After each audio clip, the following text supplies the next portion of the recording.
Good day everyone, my name is Real J. Remo and today we're going to talk about the 1897, the Constitution of Biak-na-Bato. So first, unsa man gyud ang Constitution of Biak-na-Bato? So it was the first attempt to create a Filipino revolutionary government against Spanish rule. It symbolizes Filipino resistance, unity, and the fight for independence. So the Constitution of Biak-na-Bato was the provisionary constitution of the Philippine Republic during the Philippine Revolution and was promulgated by the Philippine Revolutionary Government on November 1, 1897.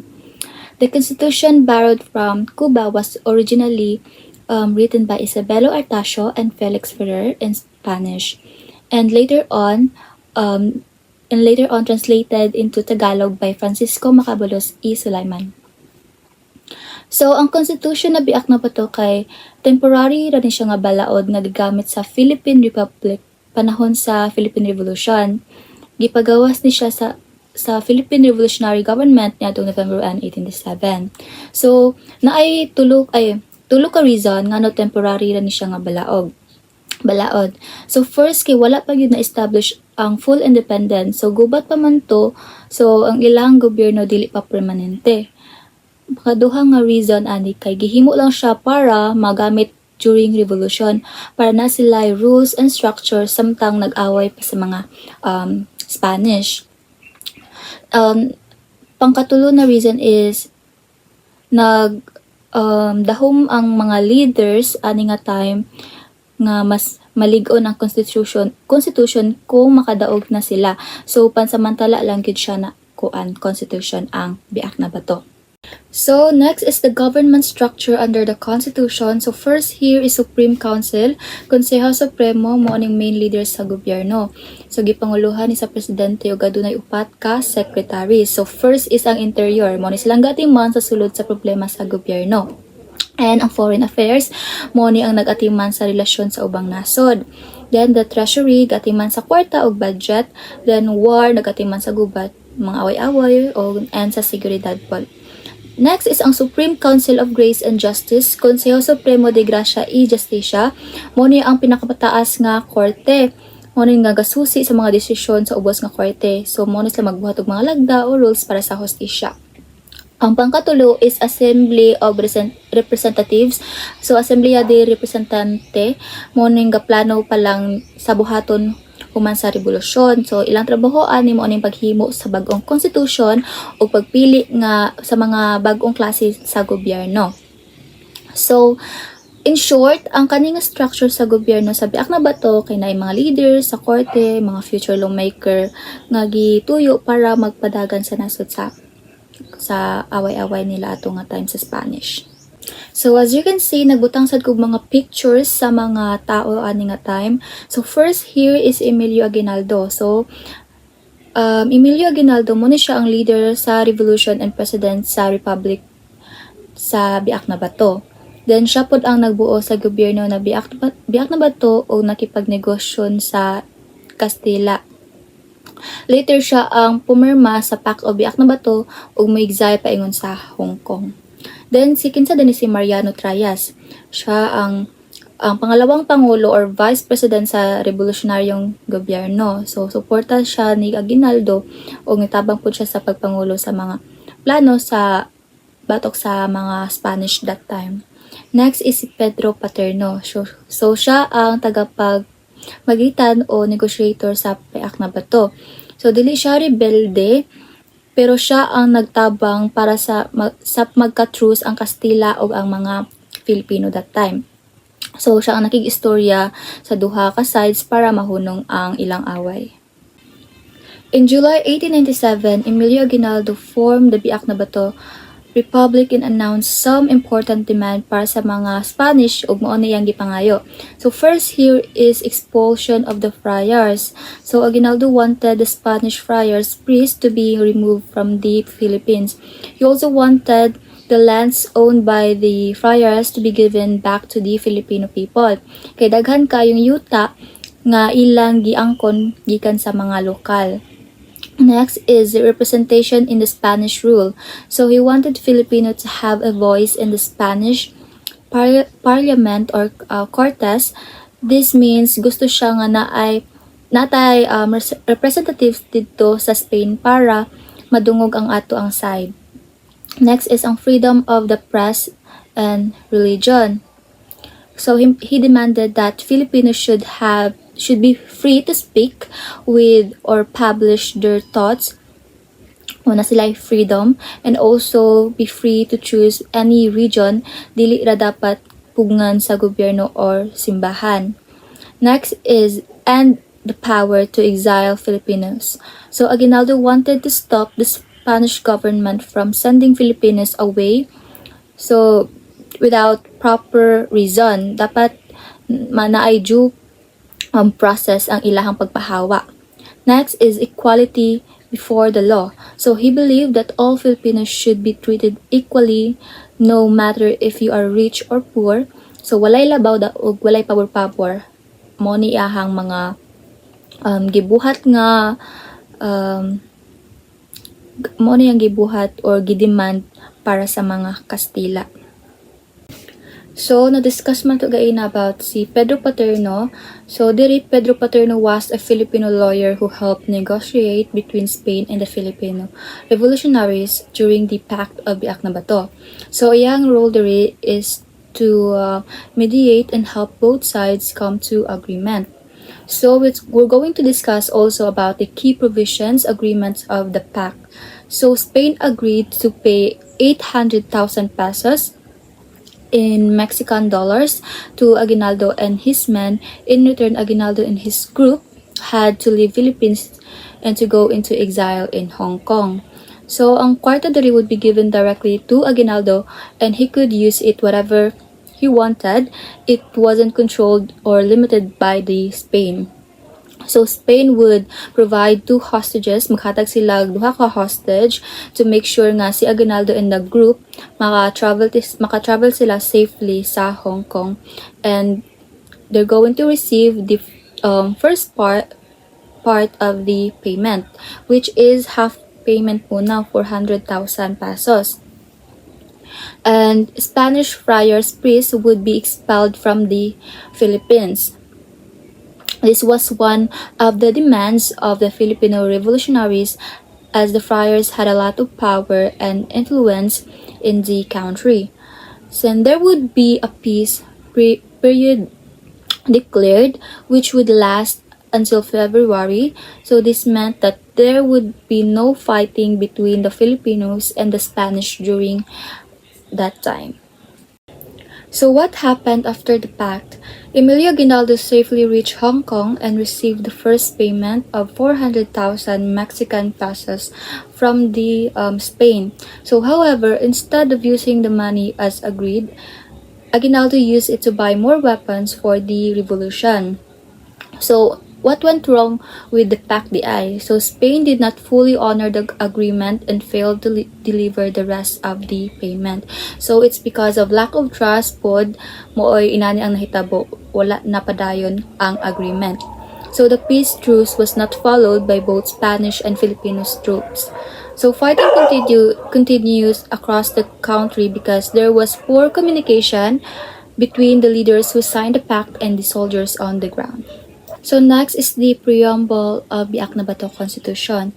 So the main thought of this preamble of Biak-na-Bato Constitution is that the Philippine Revolution aims to gain independence from Spain and establish the Philippine Republic with its own government based on the desires of the Filipinos people. So the Constitution of Biak-na-Bato was never implemented since a truce. The Pact of Biak-na-Bato was signed between the Spanish and the Philippine Revolutionary Army. So the story of Biak-na-Bato may be a brief episode in the history of the Philippine-Spanish Wars, but it played a crucial role in the country's path to independence. So it marked the first attempt at a truce between Spain and the Philippines since the revolution began. This agreement created a short opportunity for revolutionary leaders to plan their next movements against the colonizers. Although it was a gamble, since Spain also gained time to recover, such decisions were necessary to keep the fight for freedom moving forward. So I hope that you learned something from this topic, and that's all. Thank you. So, good day everyone. I am Sain Angela Faith Picoleado from BSN 2C, and today I will be presenting the Malolos Constitution of 1899. So, this constitution is a landmark in our history because it was the very first Republican constitution in all Asia, and it was written by Filipinos for the Filipinos. So first is, after the centuries of Spanish colonization, Filipino revolutionaries sought full independence. So for over 300 years, we were under the Spanish rule, and Filipinos eventually fought back through revolutions demanding for freedom and sovereignty. So revolutionary leaders went into exile in Hong Kong after a truce with Spain. So this was after the Pact of Biak-na-Bato in 1897. Leaders like Emilio Aguinaldo agreed to have a ceasefire and were exiled to Hong Kong. So with the US support, Emilio Aguinaldo returned in May 1898 and took control. So when the Spanish-American War started, Aguinaldo came back with the help from the US and resumed leadership to the revolution. And on June 12, 1898, this was the declaration of the Philippine independence. And the Malolos Congress was established to form a democratic government. So this is to legitimize our independence. Filipino leaders gathered to create a new government, one that represented the people. So the Constitution of 1899 was a legal expression of Filipino sovereignty and statehood. So next is we have the drafting of the Constitution. So Malolos Congress convened on September 15, 1898 in Barsoin Church in Malolos, Bulacan. So this historic Congress met in Barsoin Church, which is now considered the cradle of democracy in the East. So delegates were wealthy, educated Filipino men, lawyers, doctors, and intellectuals. So these were the respected individuals from different sectors of society, which was they were trusted to represent the Filipino people. In drafting committee formed, which is led by Felipe Calderon, the main author. So Calderon played the most important role in writing the document. So he based his work on other constitutional models, but gave it uniquely Filipino voice. So this was approved by the Congress on November 29, 1898. So this was after the careful review and debate. So the Congress approved the draft on that date. And it was promulgated by President Emilio Aguinaldo on January 21, 1899. So this was when it became official law of the land, establishing the first Philippine Republic. So the document was basically written in Spanish, which is titled the La Constitución Política. So because Spanish was the formal language then, so the entire document was written in it. So we also have the influences on the Constitution. So Spanish Constitution of 1812, which is the structural and legal references. So it served as the framework, especially for organizing the government structure. So we have here the liberal charters of Belgium, Mexico, Brazil, Nicaragua, Costa Rica, and Guatemala. So this inspired the ideas of democracy, elections, and the civil rights. So we also have the French Constitution of 1793, influence on liberty, equality, and sovereignty. So this gave the Malolos Constitution its strong emphasis on freedom and the power of the people. So Filipino presidents which is the Kartilya ng Katipunan by Emilio Jacinto in 1896, which his writings were emphasize the patriotism, ethics, and the civic duty.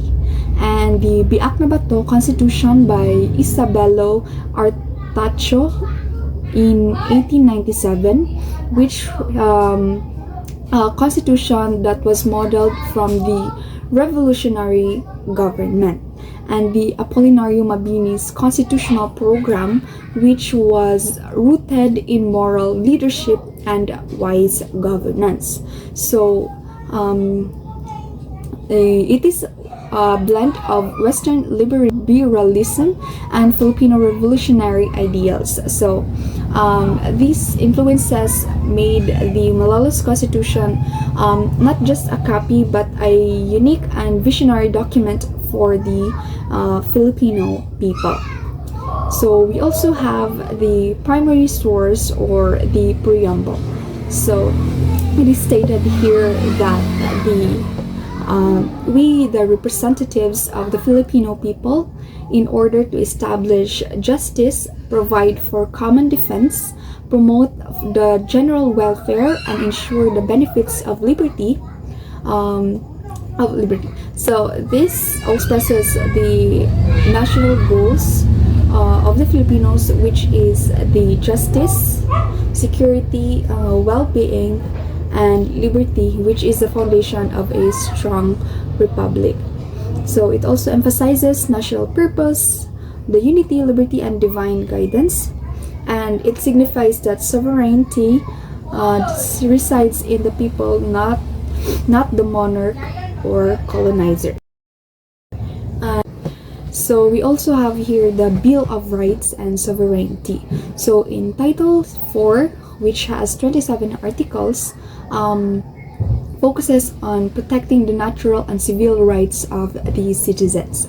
So this section guaranteed the people's basic rights, which was something that Filipinos has been long denied. So for example, freedom of speech, press and religion, and right to due process and property, and their equal protection under the law. And in Title 3, Article 5 declares separation of church and the state. So this article ended the long-standing dominance of the Catholic Church in government matters. So these rights directly challenge the colonial abuses under the Spanish rule. So by asserting these freedoms, the Constitution rejected the oppression that happened under the Spanish control. So we also have the structure of the government, which is according to Title 2 with Article 4, the government is popular, which is governed by the people. So this means that the power comes from the people themselves. It is also representative, which is they are elected officials, where the leaders are chosen through elections, and they are also responsible, which is accountable to the people. So the officials must also answer the citizens and serve their best interests.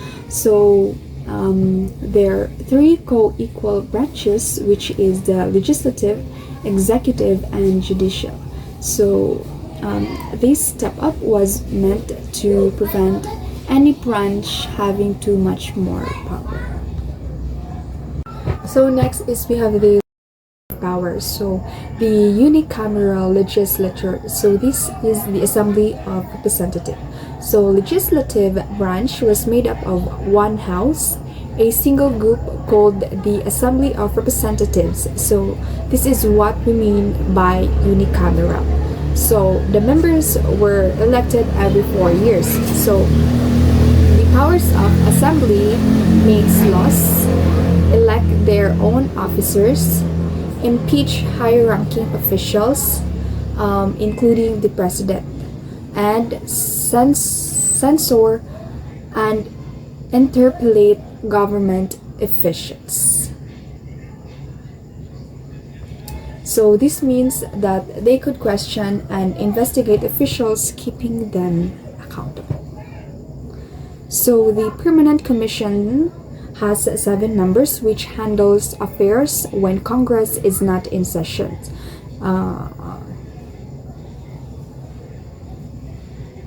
We also have the executive power.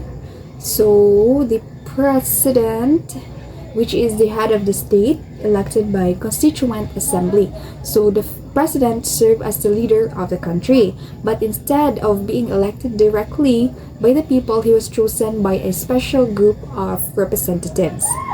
So same gyapon, 4 years term with no re-election.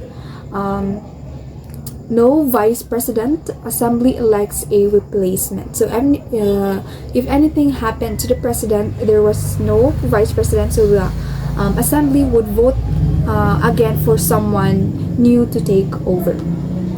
The powers of the president includes implementing laws. So the president made sure that the laws passed by the assembly were enforced. Appoint cabinet members and justices, and manage national defense and foreign policy. So this including defending the country and representing the Philippines in the international matters. So next is we also have the judicial power. So we have the independent judiciary. So this branch was separate and could not be controlled by politicians or the military. We also have the Supreme Court, headed by the Chief Justice. So at the top of the judicial branch was the Supreme Court, which is led by a Chief of Justice. So the powers of the judiciary, they also interpret laws, which is they explain the meaning of the laws and how they should be applied, ensure justice, whether for ordinary people or powerful officials. They check abuses of other branches. So if the legislative or the executive branch overstep, the courts could stop them. It also reflects commitment to rule of law and legal fairness. So overall, this system showed our leaders' commitment to having a government based on fairness and the rule of law, which is not just force or personal interest. So next is the challenges and the legacies. So first is they never fully enforced due to outbreak of the Philippine-American War. So even though the Constitution was passed, it wasn't really implemented because war broke out between the Philippines and the United States. And the Treaty of Paris in December 10, 1898, Spain ceded the Philippines to the US.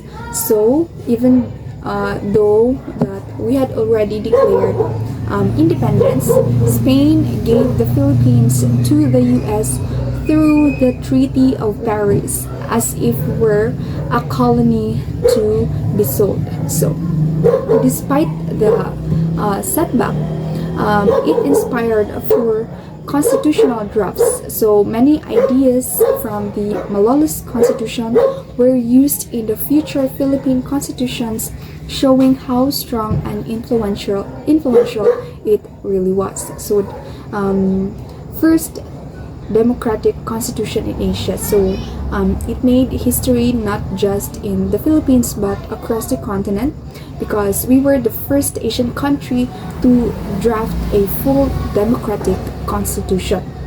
And it made a proud declaration of Filipino capacity for self-governance. So it proved that Filipinos had the intelligence, the leadership, and the moral strength to govern themselves.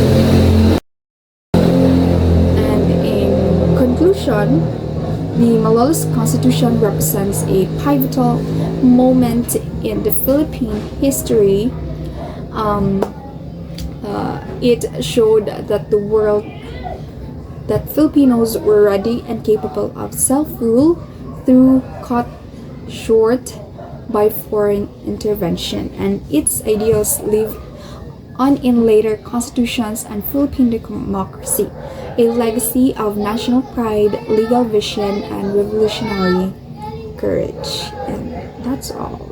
Thank you. Good day, everyone. Today I'll be presenting the 1935 Commonwealth Constitution, the foundation of Philippine independence.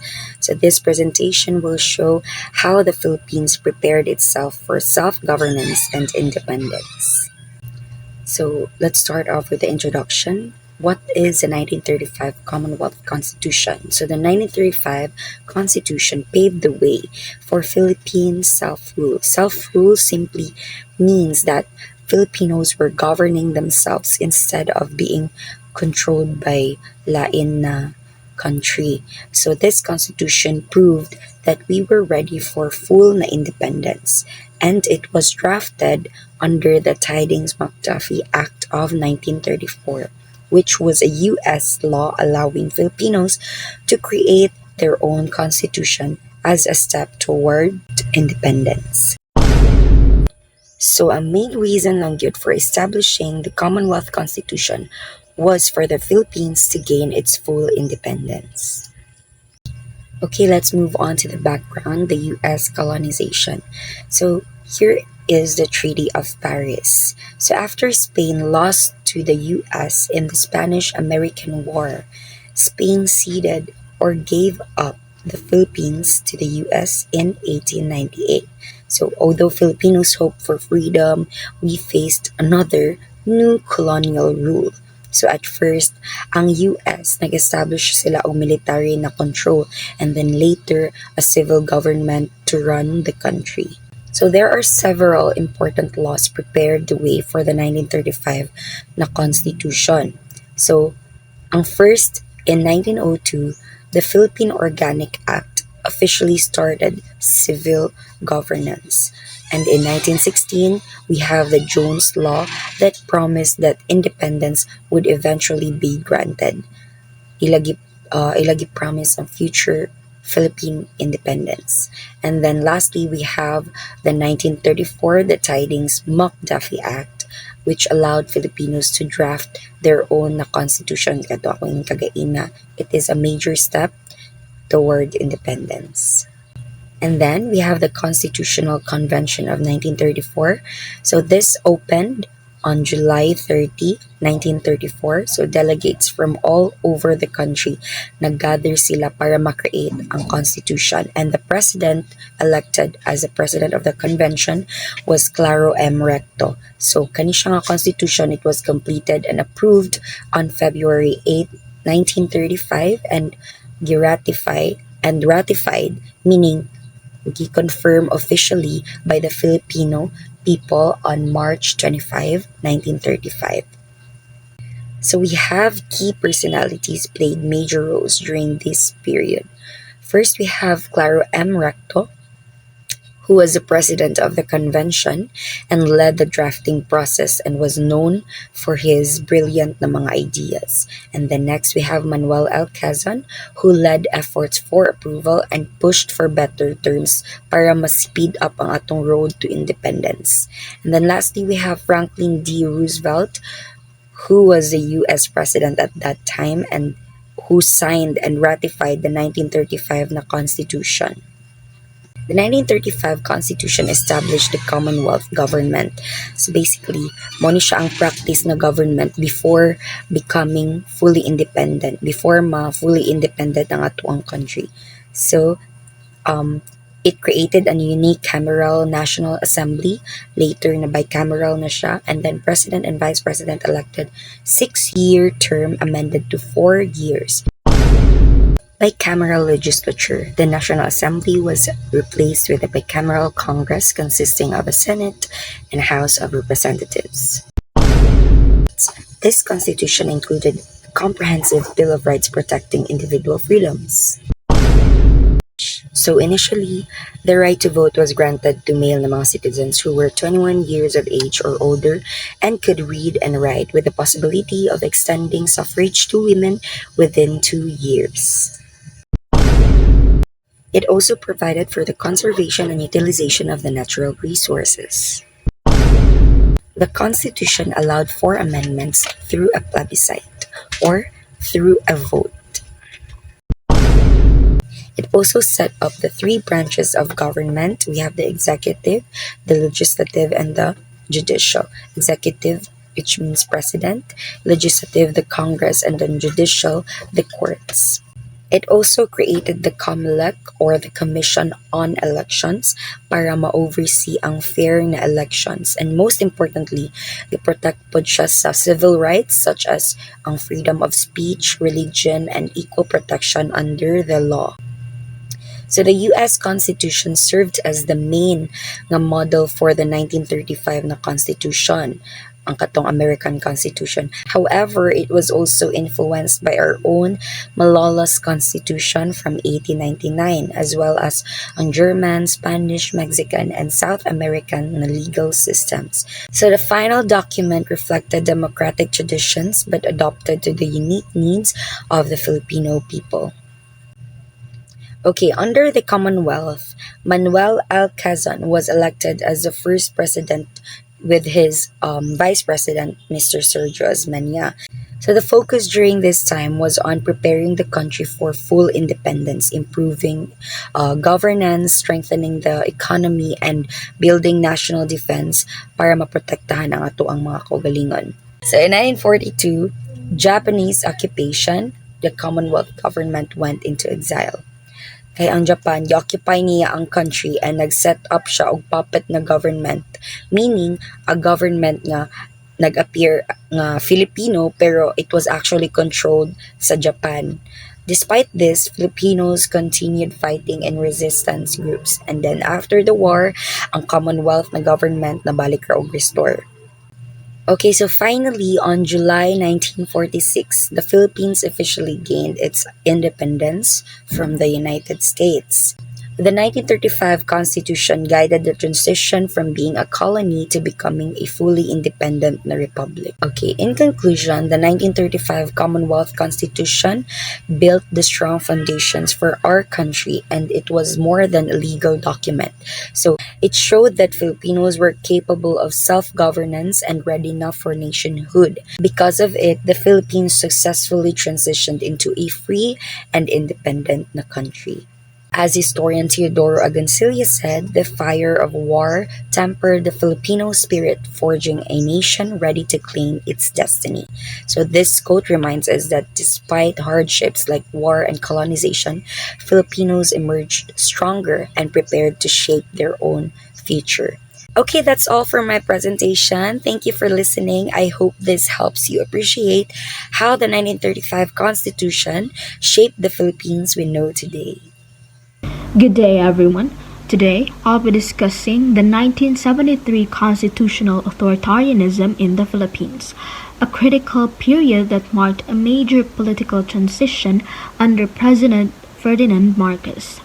We'll explore how the 1973 Constitution was used to legitimize and consolidate authoritarian rule, and how it impacted Philippine society. The year 1973 signaled a major shift in Philippine governance. Following the declaration of martial law in 1972, the ratification of the 1973 Constitution centralized executive, legislative, and even judicial powers under President Marcos. This constitution was ratified controversially through citizens' assemblies, raising questions about its legitimacy. Today, we'll examine its political, legal, and social impacts on the country. So para masabtan nato ang transition, let's look at the background. So President Ferdinand Marcos was elected on 1965 and na-elect siya balik on 1969. So because of the student activism, labor strikes, and armed insurgency, gideclare niya ang martial law on September 21, 1972. Through Proclamation Number 1081. During this period, civil liberties were suspended, Congress was dissolved and military forces took over enforcement of law and order. So karon mag-focus na ta sa 1973 Constitution itself. So the 1973 Constitution was ratified on January 17, 1973 during martial law. It replaced the old 1935 Constitution, which had been based on the American presidential system of government. The new charter aimed to introduce a parliamentary form of government where the executive power would supposedly be vested in a prime minister and laws would be made by a national assembly. However, in reality, it allowed President Marcos to retain his executive powers, even while declaring that the country was now under a parliamentary system. Through transitory provisions, meaning special rules for the transition period, Marcos kept control over both the executive and legislative branches. More importantly, the 1973 Constitution granted him the authority to rule by decree. This meant that instead of waiting for a legislative body to pass laws, Marcos could simply issue decrees that had the force of law. In effect, nahimo ang Philippines nga dictatorship, but one that was legalized through constitutional means. Another thing to note is that the ratification of the Constitution was very controversial. Instead of holding a proper national plebiscite where ang citizens makavote sila freely, the government conducted so-called citizens' assemblies where Filipinos were asked to approve the Constitution by a simple raising of hands under the watchful eye of local officials loyal to Marcos. Crazy, right? So this method was heavily criticized both locally and internationally for lacking fairness and transparency. In summary, although the 1973 Constitution looked like a plan for political reform, it actually strengthened Marcos' grip on power, allowing him to stay in control without elections, without a functioning legislature, and without an independent judiciary. Now, let's talk about the key features of constitutional authoritarianism under the 1973 Constitution. First, there was a centralization of power. Although the 1973 Constitution proposed a parliamentary government, pero in reality, President Marcos ruled by decree. This meant that he could create laws, amend them, or repeal them without needing approval from any legislative body. Executive, legislative, and even judicial functions were consolidated under him. Second, there was the abolition of the bicameral legislature. The Senate and House of Representatives were replaced by a single National Assembly called the Interim Batasang Pambansa. However, the assembly was largely ineffective because it did not operate independently. In the early years after martial law, it rarely met and Marcos continued ruling without much legislative interference. Third, there was a suppression of dissent. Thousands of political opponents, activists, journalists, and even ordinary citizens who were suspected of being enemies of the states were arrested without warrants. The press was heavily censored, and freedom of speech was severely curtailed or deprived. Many media outlets were shut down or taken over by Marcos' allies. Fourth, there was the prolonged implementation of martial law. Although martial law is typically intended to be temporary, Marcos kept it in effect far longer than necessary by citing ongoing threats to national security. Even when he formally lifted martial law in 1981, many authoritarian practices continued. And lastly, we have economic and social policies. The Marcos regime launched massive infrastructure projects like hospitals, cultural centers, and highways. This helped the economy in the short term, but they were also used to enrich his cronies.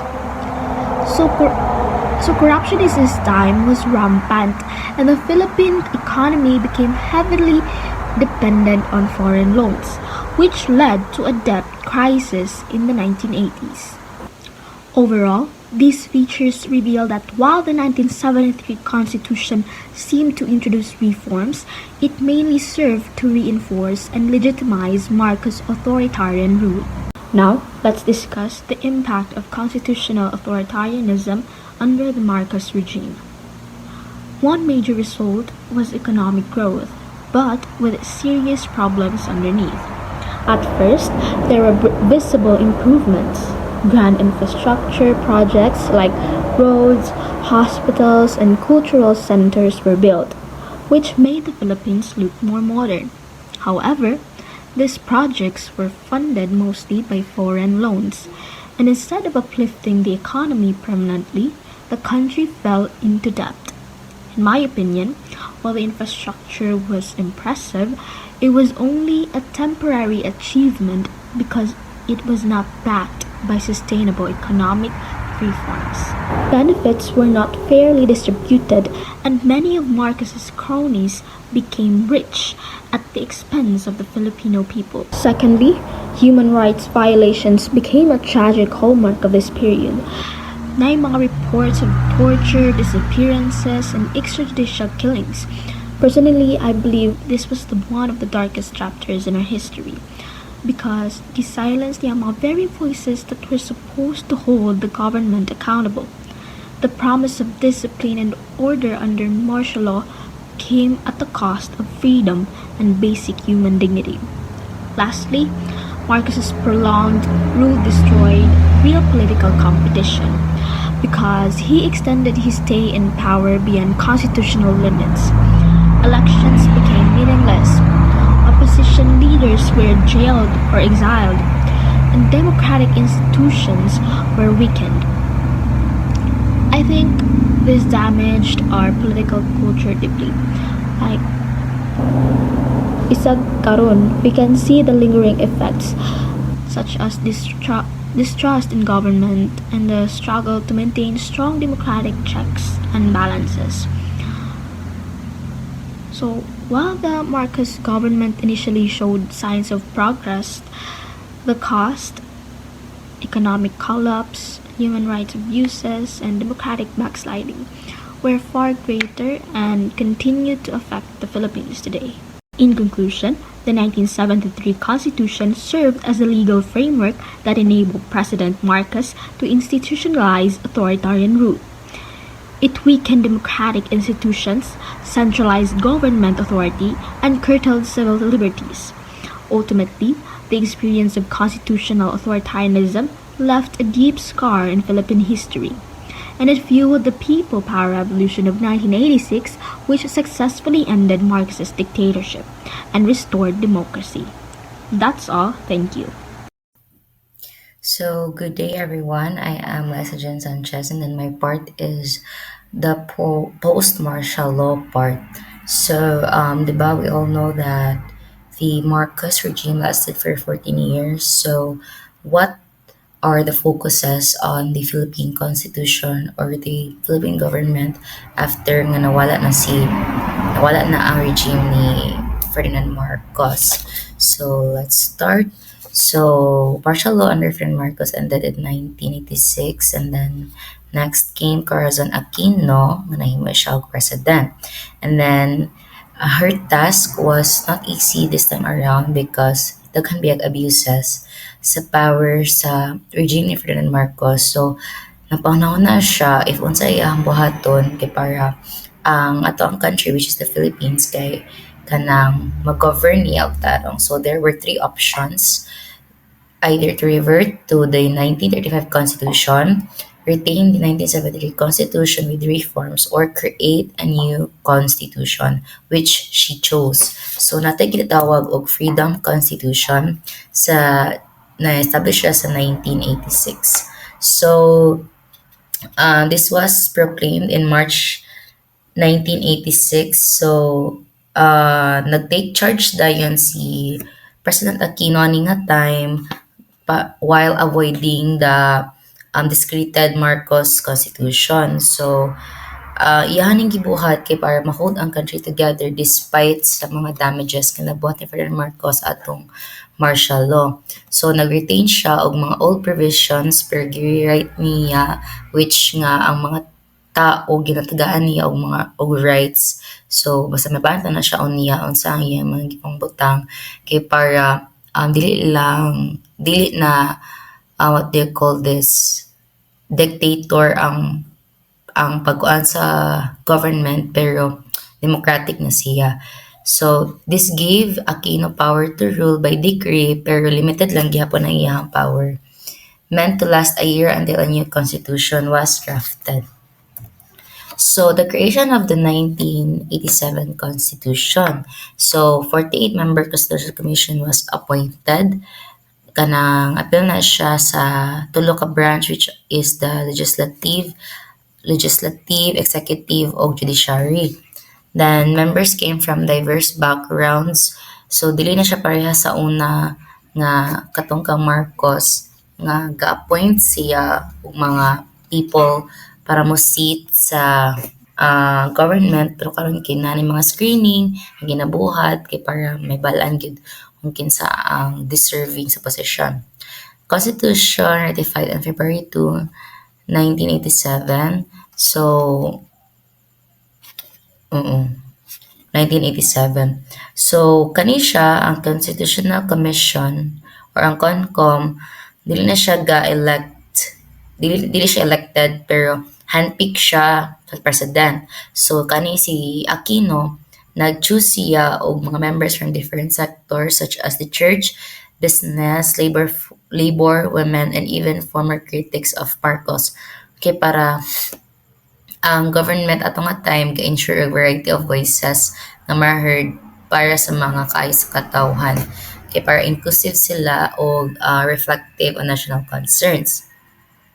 Then, ang ilaha na yung gi-emphasize ani kay ang separation of powers kay since tibas ang martial law kay more on the president lang gyud ang gamit og decisions, but here sa 1987 Constitution kay naa na pa yung power ang other branches, so maka-speak out na sila and such. So why this happen kay para ma-check ang balance or ma-check nila nga walay government nga maka-dominate sa other governments. So, dapat pantay sila tanan, equal sila tanan. So first is the executive branch. It is headed by the president with an appointed cabinet of people. So dapat head of state, chief executive, limited powers due to checks from other branches. Then term niya kay 1 6-year term elected at large. So what does this mean? Kay diba sa kang Marcos sa una kay ka-keep siya og re-elected mo na nga nahimog 14 years ang iyahang martial law kay permiti siya ang president. Pero karon kay nagkuan na sila og law nga ang president kay only serve once for 6 years. Dili na siya pwede ma-re-elect kay para kasi pa discourage sila og long term nga rule kay basta mahitabo pareha na hitabo kang Marcos. Then we have martial law provisions. So martial law can still be declared pero maximum lang siya of 60 days. And then before siya pwede ma-declare ang martial law, kikinahanglan siya i-report sa Congress within 48 hours before declaring it. And then ang public dapat makabalo sila sa rights, kabalo sila sa basis nga no gihimo ning martial law. Then pwede pud sila mo voice out if dili sila ganahan nga i-declare ang martial law. Then Congress can revoke or extend by majority vote. Supreme Court can review for validity. So mao ni siya kung giingon nga ang other parts sa government or ang other nga mga personnel kinahanglan sila say dili na sila dependent sa president's decision. So pwede na sila nga mag-revoke, pwede na sila mo question for validity sa mga reasons for martial law. Then next we have the legislative branch. Sa una kay before nag-martial law kan bicameral Congress na ang atoang ang ato ang legislature. Tapos, which is na Senate, 24 members, 6-year terms para sa President. Then House of Representative, 234 districts, 3-year terms. So, i-replace na siya ni Marcos sa una katong batasang pambansa, which is single chamber parliament lang gid siya. Sa president lang siya nga control. Pero katong nibalik na katong giotro na ni Corazon Aquino, so gibalik na niya ang bicameral Congress. So matong nanapot tay mga Senate, and then nanapot tay mga House of Representatives. So powers of Congress. So enact laws and legislation.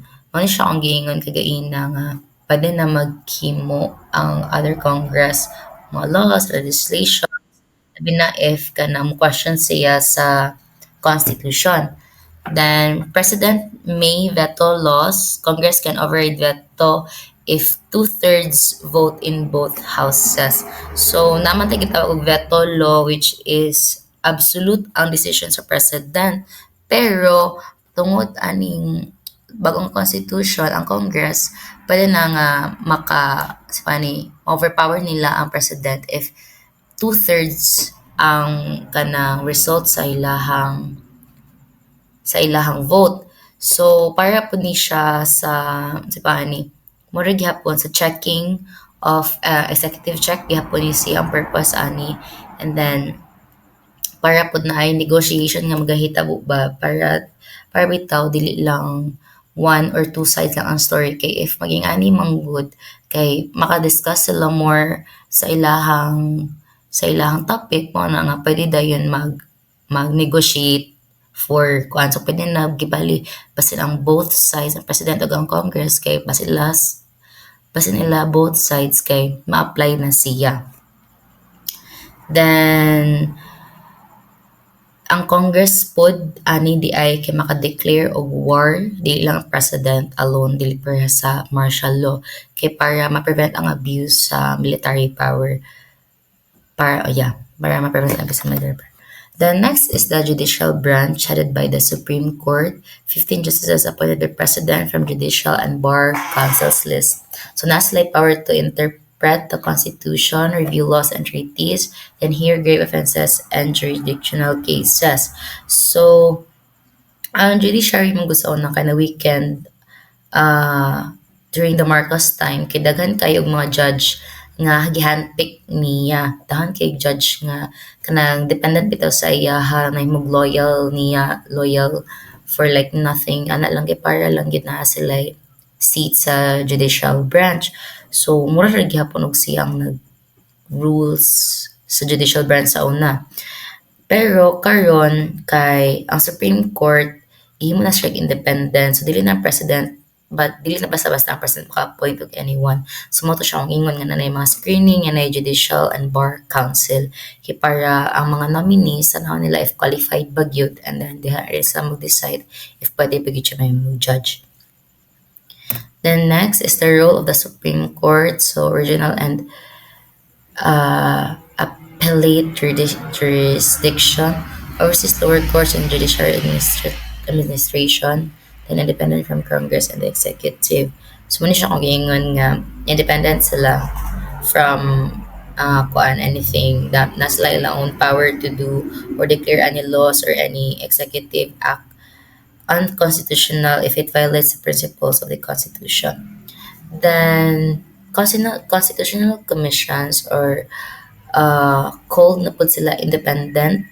So natay civil service commissions, overseas government personnel, commission on elections, mga atong COMELEC manages all elections, and commissions on audits government funds and properties. So para ni siya ma-ensure ang fairness and accountability sa government if mag-hire people or bisan pa sa elections, dapat fair na siya, dili siya biased, dili nila i-through ang mga results nga na dahil yung COA kay manage sa public funds.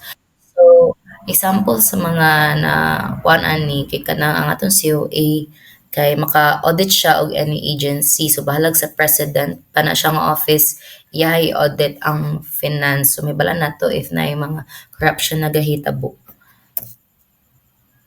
So, Office of Ombudsman. So, ang atong Office of Ombudsman, kay meron silang mga watchdog, no? Silang gatanaw sa atong mga sa president, sa executive, legislative, judiciary, yung mga people, if bad ba sila.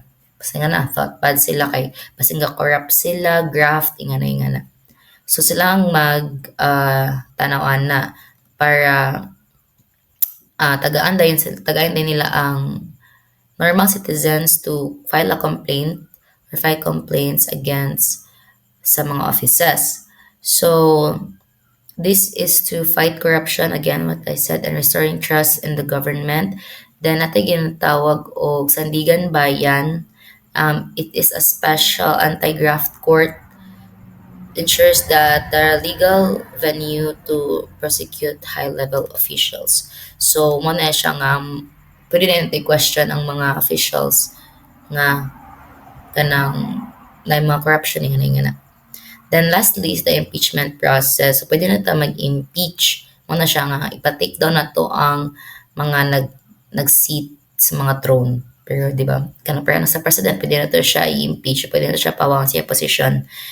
So, para mag-guni siya ba na to nga no one is above the law, gid ba, not even the president, kay nasin sa mga rules and regulations nga gina-follow. So, wala exception, pati ang mga officials, pati ang president, kay applicable ni sa ilaha.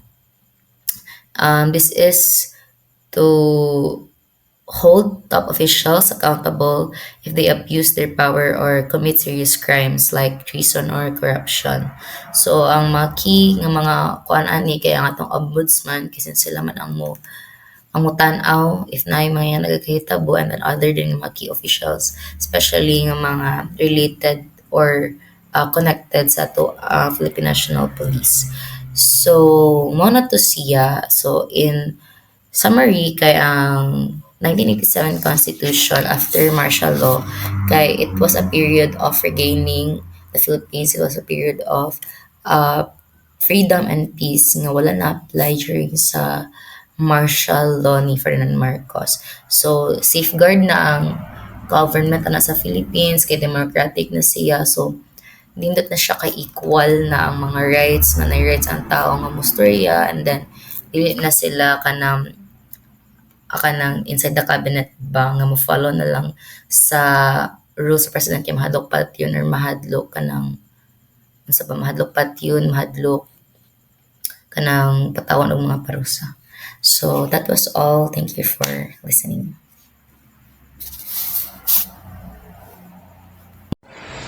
Hello, good day everyone. I am Sean Benedict Begin from BSN2C, and today I am going to be discussing all about the attempts to amend or to change the 1987 Constitution.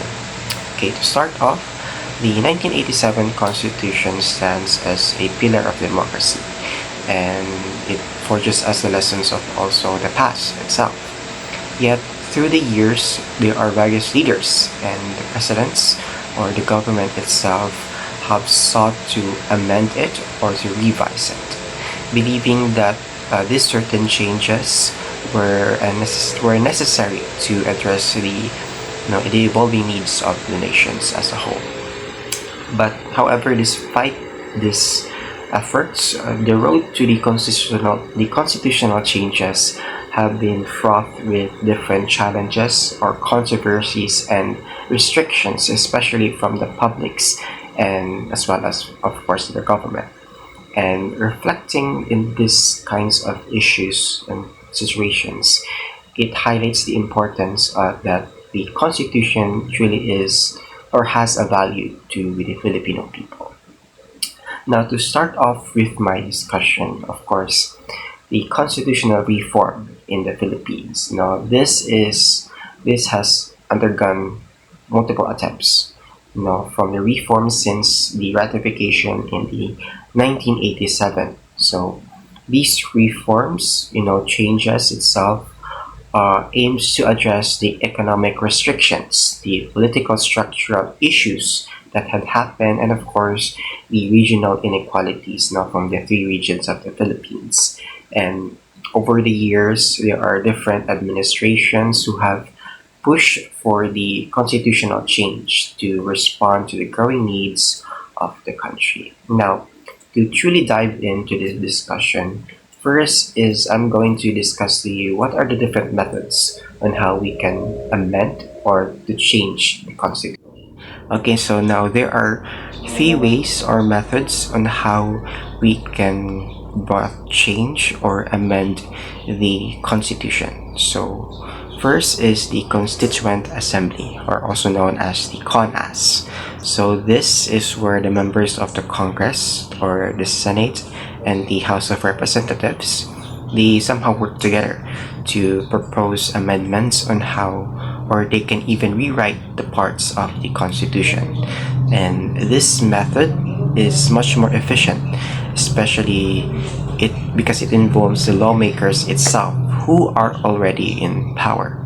Now, however, in any changes they propose, they still need the approval by the public itself, since we live in a democratic society, and they do this through a what we call as a national referendum, or this is also known as the nationwide voting. No, so this step ensures that the people also still have the final say on any of the constitutional changes. So, despite the effort of the Congress itself, they still need the vote of the nation in order to progress or process the entire changes of the constitution. So the next type of method is what we call as the Constitutional Convention, or the CONCON. No, so this itself involves electing a special group of people specifically chosen by the public itself, so that they can review and propose changes to the constitution. So this allows for a much more broader representation, because they can help make sure that the changes itself reflect the interests of the people. Now, once they propose the change, now they still need the approval by the public itself, still through a referendum or the public voting, and just like the Constitutional Assembly. No, so the third method is what we call as the People's Initiative. Now, the People's Initiative is a method where ordinary citizens can gather signatures and petitions for the change of the Constitution. Now, if enough people support the changes, they can force a national referendum to approve or either reject the proposed amendments. While this method gives, of course, the people a direct way to influence the Constitution, but it is still challenging. Why? Because the law still requires a large number of signatures for it to be approved. And there needs to be different specific rules to guide the process. Now, in this method, as I've said, it is difficult to be approved because of there are still policies in the government that needs to be addressed. And later on, we will be discussing more on how this method was used, but still didn't quite proceed with the process itself. So in all of these cases and all of these methods, the important thing to remember is that any of the changes of the Constitution has to be approved by the public, and it is through the national referendum. So in this way, it gives the people the ultimate power to decide whether the proposed changes are right for the country itself. No. So right after that, now that we have discussed the different methods, we will now dive into the different the different scenarios on what truly happened, or the attempts to change of the Constitution. Now we will start with the charter changes from Fidel V. Ramos. Okay, so the first attempt to amend the 1987 Constitution began under the presidency of Fidel V. Ramos.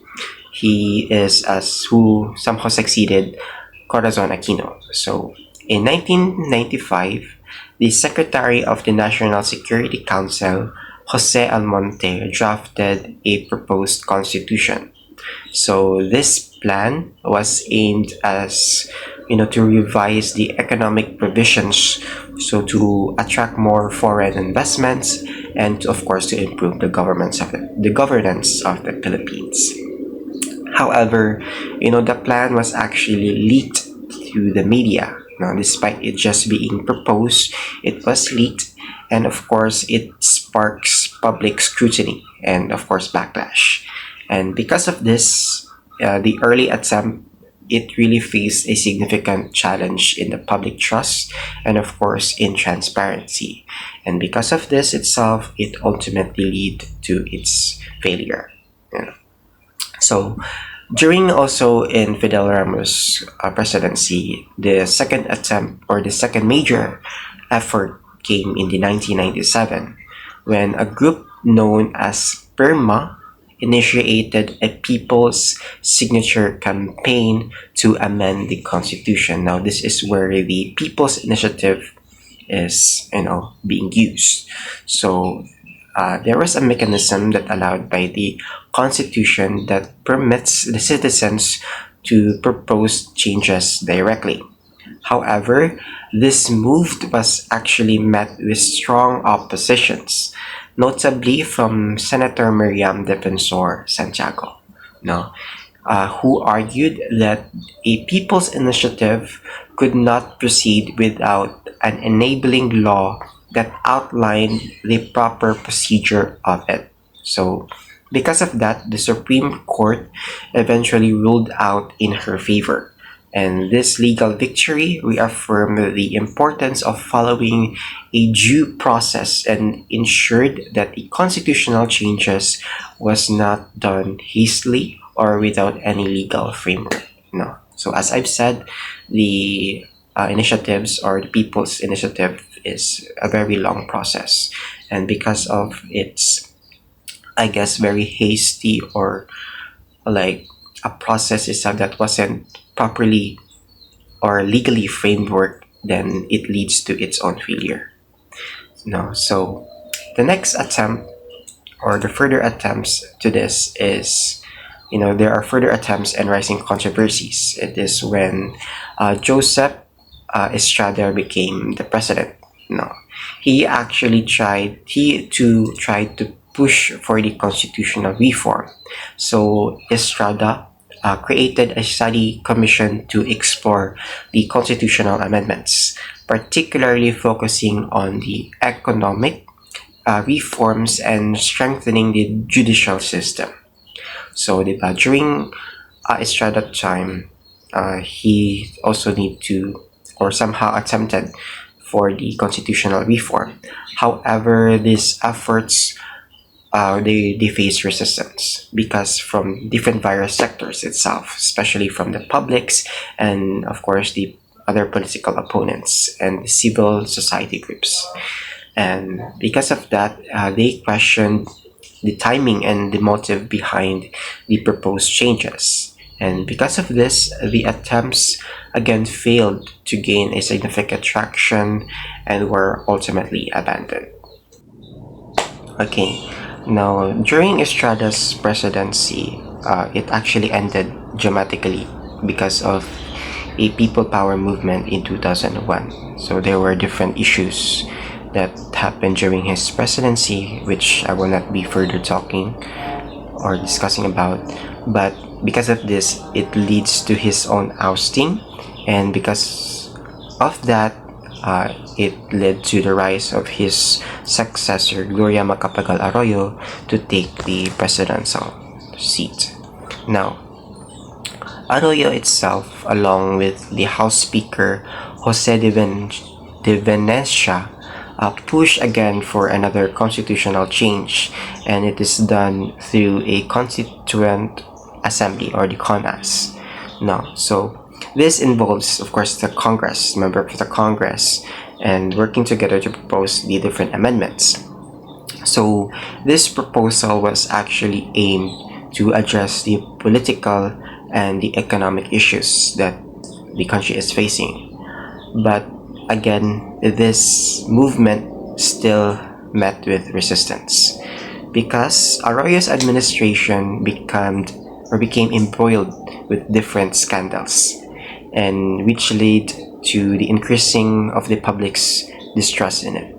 And additionally, any attempts to extend Arroyo's presidential term, which of course the Constitution strictly prohibited about, further fueled the fears that the constitutional changes might be used to enrich or to somehow entrench power, from the government to the people or against the people.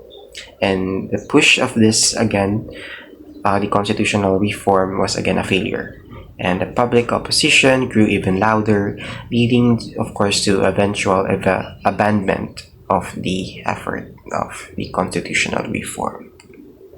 Okay, so right after Arroyo, there is the presidency of Benigno Aquino III. Now, this is now so known as the quiet years. So, presidency of Benigno Aquino marked as a period of relatively a calm state regarding the charter change.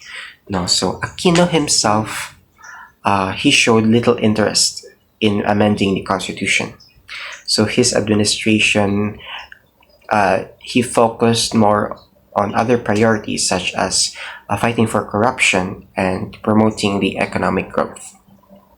However, some members of the Congress, particularly the House Speaker Feliciano Belmonte Jr., he continued to push for the amendments and mainly aimed to liberalizing the economy itself.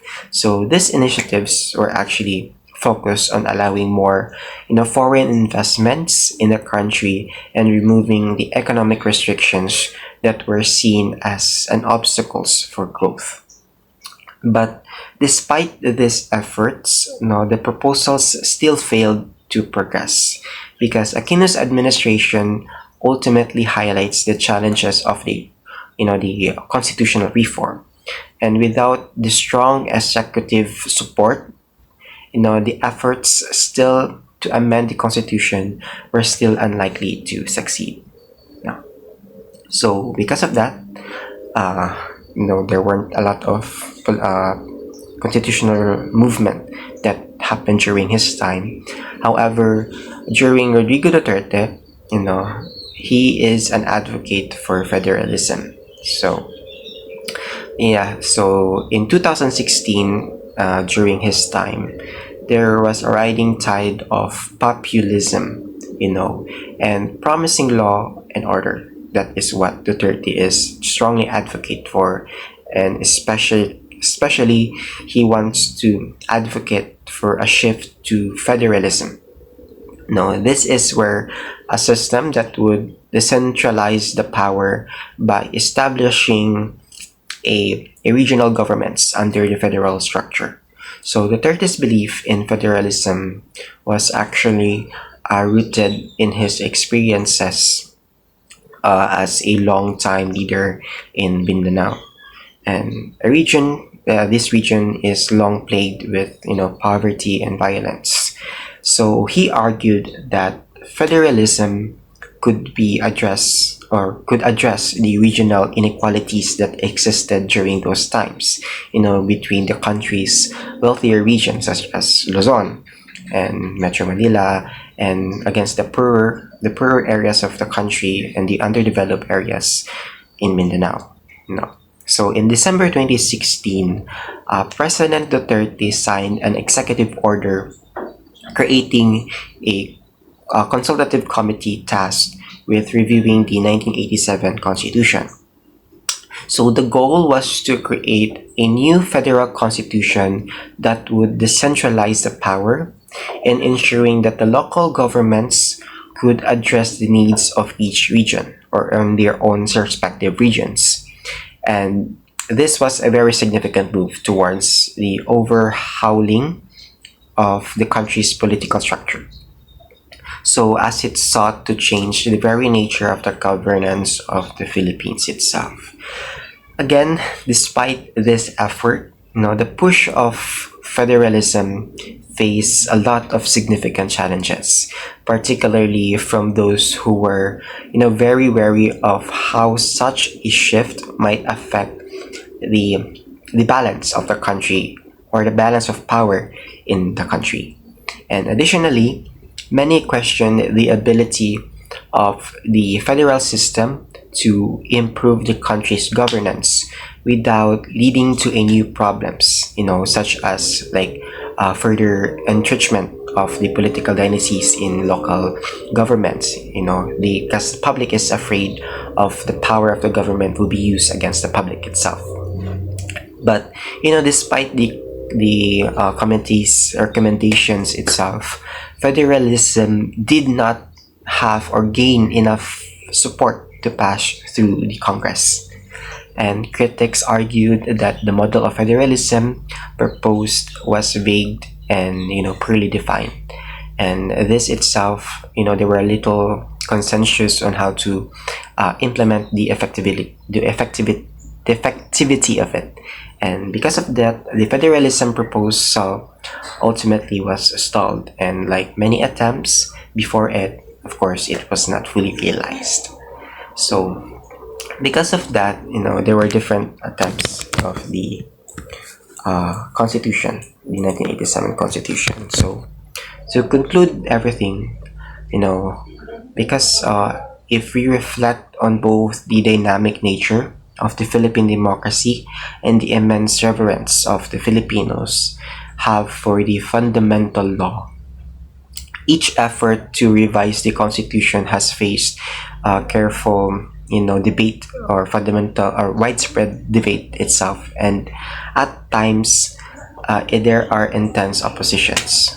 So some leaders have seen constitutional change as a way to modernize the country and to ensure the future progress of it, while others feared that the constitutional amendments might be used as a tool to entrench power, rather, political power, against the public, ultimately working against the interests of the Filipino people. So despite all the challenges and the episodes of attempts, it highlights the Filipinos' vigilance in safeguarding their own democracy. Because, while the country has yet to successfully implement major reforms to the Constitution, these efforts underscore the complexity of the reform process and the careful balance required to protect the core principles of the 1987 Constitution. So the whole story of it, there are still, of course, ongoing negotiations and public engagements. However, in a national's enduring commitment to ensure that its government remains accountable to the people. So in that sense, the constitutional reform still remains a crucial issue in the Philippines. So while it is necessary for a national development, it still demands honest leaderships from the government, or a clear public understanding and a transparent process to ensure that the reforms truly serves for the people in the Philippines. So I guess that somehow concludes my own report. Hopefully you get something from it. So thank you all for listening. Yes, thank you.